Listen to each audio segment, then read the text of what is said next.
Musk's XAI sues Apple and OpenAI over alleged AI monopoly. Billionaire Elon Musk has opened a major legal battle against Apple and OpenAI, according to Reuters. His startup XAI has filed a lawsuit in federal court in Texas, accusing the two companies of conspiring to shut out competition in artificial intelligence. The law claims Apple and OpenAI, quote, locked up markets to maintain their monopolies, making it impossible for XAI's Grok chatbot or its X app to rise in Apple's App Store ranking. Musk is seeking billions of dollars in damage. OpenAI fired back, saying the filing is just part of Musk's ongoing pattern of harassment. Apple has not commented, which is pretty usual for Apple. Legal experts told Reuters that Apple's dominance in smartphones could give Musk's claims weight, but Apple may argue it made a business choice to partner with OpenAI and isn't obligated to help rivals gain ground. One law professor called the case a canary in the coal mine for how U.S. courts will define the AI market in antitrust law.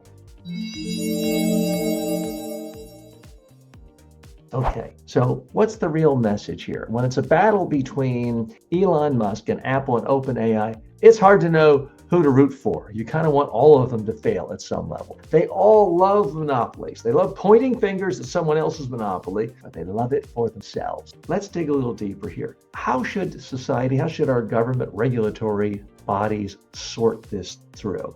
A very strong case can be made that Apple abuses its position as essentially the gateway for every app in the universe to get on people's phones. And I think more can be done. Some has been done, but more needs to be done to open that system up. But it's a bit rich to hear someone like Elon Musk talk about not enough competition. When you see the way he uses his own platform, Twitter, which is a pretty significant platform, or X as he calls it now, to shut down opponents, to shut down opposition, to shut down dissenting voices, it is a bit rich, especially with Musk's most recent political fiascos, where he essentially terrorizes the federal government, destroys huge swaths of the U.S. regulatory environment, and now wants the U.S. government to step in. That's really a bit rich. So I don't want to change the whole regulatory landscape and give Apple more unfair advantage just because we don't like Elon Musk. But Elon Musk, with all the terror and destruction and evisceration he's done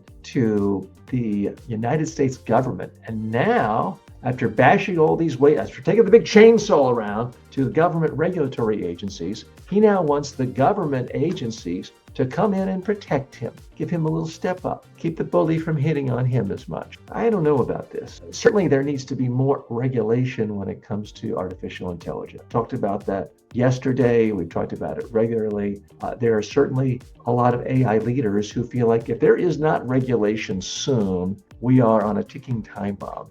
Metaphorically, but in some cases it could be literal. So there needs to be more regulation. Are we worried about Grok not being able to get in front of enough? Well, when it comes to the platform of Twitter, X, it seems like Musk has a pretty good pipeline to a lot of consumers all over the world. He has access to hundreds of millions of people. So the idea that he's going to be stifled, I'm not buying it. But there is, in fact, a long history of regulators saying to huge technology companies, hey, you've got this platform, you can't use this platform to steer everyone else to your new platform. Certainly Microsoft got in trouble with that with its web browsers. Other companies have gotten into trouble. On the one hand, you have to feel a little bit sorry for any tech company or media companies these days, because their point of view is every single website ever made is competition. Every YouTube channel, every video, every TikTok, everything is competition. And in a sense, they're right. There's more competition than ever for anyone. But when you look at what's happened in the United States economy, and therefore the world economy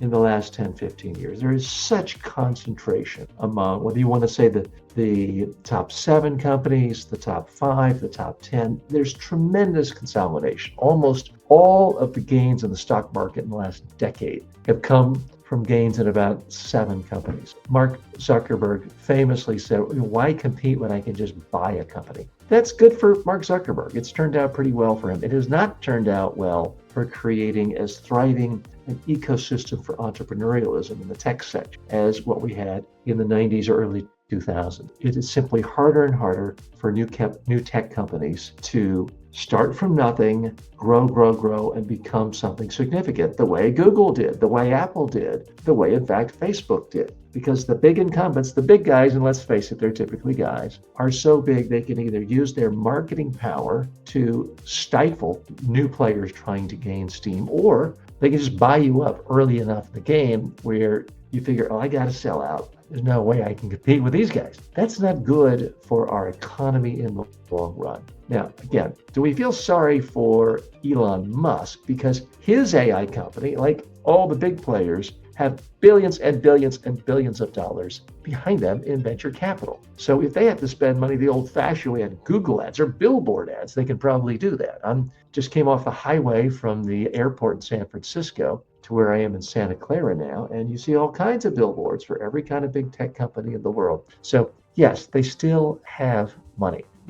I suspect this is a bargaining chip for Elon Musk. I don't think he really expects the federal government to come to his rescue. I think it's a negotiating ploy to get Apple to open up, maybe share some of its publicity and its attention and some of its channels with him, so he does get a lot more traffic and people using his Grok. Full disclosure, I've not used Grok. I am using ChatGPT every day. I use their 5.0, their pro service. I've been pretty happy with it, but I'm not an AI expert. There may be better programs out there. At some level, it's refreshing to me to not give more business to Google, to not give more business to Apple, to not give more business to Facebook. So for that reason alone, I'm very happy to use OpenAI. Are they saints in all of this? No. Is there going to be a point when they are so big that we look fondly upon these days of Google and Apple and Facebook having so much power? Perhaps, but until then, I'm going to continue using OpenAI. That's not a tech endorsement. That's just one person who finds it convenient. What AI do you prefer right now? If you're watching this, let me know. Post your comments. If you're watching this on demand, you can post your comments. By the way, you're watching Filtered with TJ Walker. Every day I look at the top business stories, technology, economic, and culture stories of the day, and then filter it through the lens of communication skills. The goal for all this is to help you become more successful. It'll help you become a better communicator, have the personal development skills you need to be more successful in your career as well as your personal life. So that's what we're about right here.